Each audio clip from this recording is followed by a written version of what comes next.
na. Kasi S. Siyang is. Uy, bakit naman binibidyo ako ni mama? Hi kayo. Sige. Para sa memories. Pag malaki ka na, makita mo, tinutulungan ka ni Papa. Di ba? Paganda ng paganda yung 5 mo. Malayo.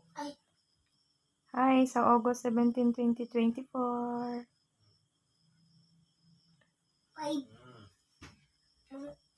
Natututo pa lang magsulat si Shem ng number 5. Si Papa niya ang nagtuturo. Yung paganda ko, Papa. Malapit na mabuo yung paganda ko. Sige. Wow. Punta ka ng masyado ng malapit. Hindi pa na pa. Kunti pa yung paganda ko. Yes, malapit na mabuo yung paganda ko.